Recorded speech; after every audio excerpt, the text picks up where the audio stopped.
Hey guys, it is Tegan, and I know this video is getting out a day late. Um, I was not feeling good all weekend, so I didn't get anything filmed. And then yesterday I woke up.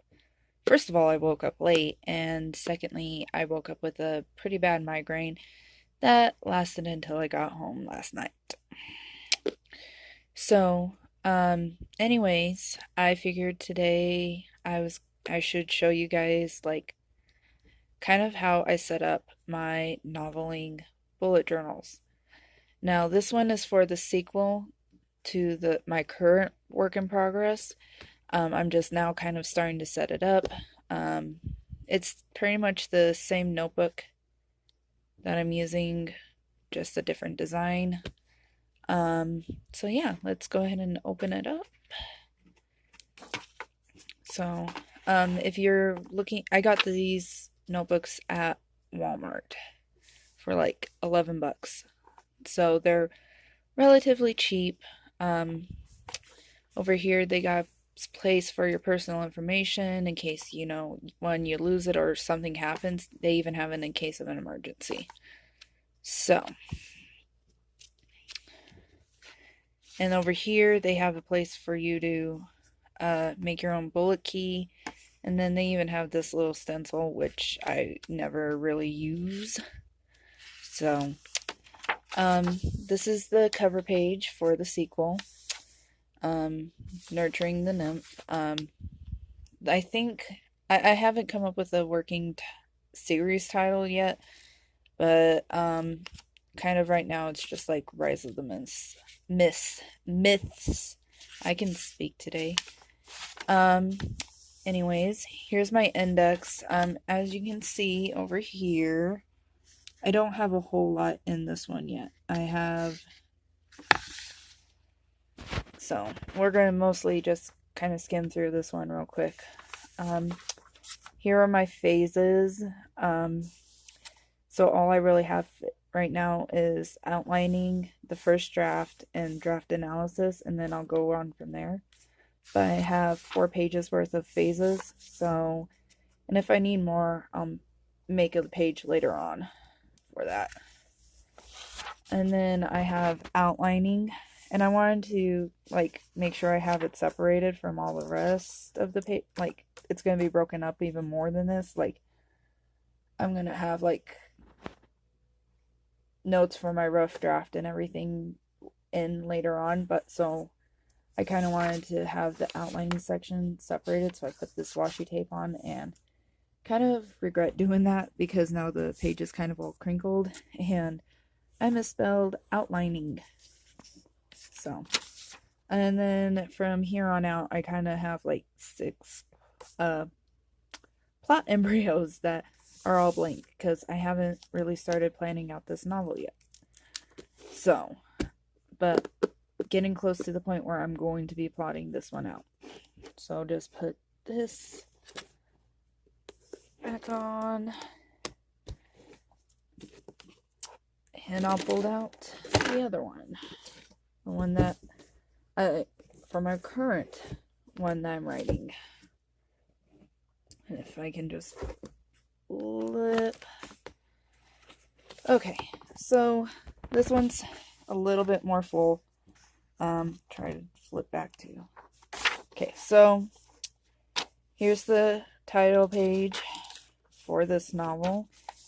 This index is not updated. I probably should have done that before I started filming. Oh well. But I definitely have more than 17 pages filled out by now. So I started doing this one pretty much right before NaNoWriMo. So really I didn't have it for Preptober, so I skipped the outlining part in the phases. And then yeah. I kind of cheated and just went off of Rachel Stevens thing, so I was going off of what she had put. And I kind of regret doing that now because I have no idea how many edits I'm going to need or anything.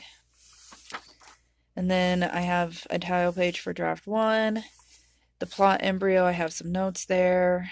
And the notes got sloppy, and sloppier. I tried doing a chapter 1 word sprints. I wanted to try and keep track of like how many things I wrote, how many words I wrote in per sprint. And then I wanted to like have a place for notes, which I didn't use this page at all. I have a word tracker, and this was mostly just for NaNoWriMo, but I want to kind of try and keep track of how long my novel is getting, so I may make another one if I get past 50K. We'll see. Or how and depending on how close I am to finishing when I reach 50K. This one I was going to try and keep track of like the words I wrote per day for Nano, and I didn't use it at all. So probably will not be doing that one again.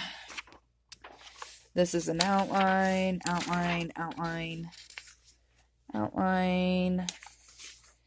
Just it's mostly just filled with notes at this point. So, and then I hand wrote a chapter there, and that's pretty much it.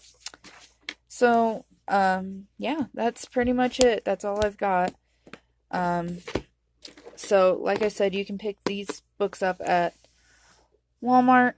I really do enjoy just writing in them. They're not the greatest of quality paper. So if you're like, if you're wanting to use fountain pens and that, like depending on the nib size and what kind of pen you got, if you got like and what ink, I'm using Pilot Metropolitan. And I can't remember if this is, I think this is just a fine, maybe, no. It's either an extra fine or a fine. It's been a hot minute since I've looked at that. Please excuse my messy desk. We'll take a look here, because I want to tell you guys for sure. So, turn to page 32 in this book. So, Pilot Metropolitan nib fine. So, it is a fine nib. So, and I'm using Noodler's black ink. So, it's not really bleeding through in the pages in these notebooks or anything, because it is a fine nib, and it is, yeah, it's a very fine nib. I can write on pretty cheap paper with it, but if you're using like a medium to broad nib on something that's not, like, I probably wouldn't, I don't know much about other pens, but I would, yeah, this is my only working fountain pen right now, so, but yeah, the ghosting is pretty bad if I'm using like one of my brush markers and that, and even then these kind of bleed through, so you kind of don't want to use a ton of markers or anything like that in these notebooks. But other than that, they're pretty good for what I'm using them for. So yeah, that's pretty much all I've got for you guys today. If you like this video, give it a thumbs up, and if you're new to my channel, please subscribe. And also, don't check out my social media handles down below. And many blessings to you and your loved ones, and always know that you are loved. I'll see you guys later. Bye.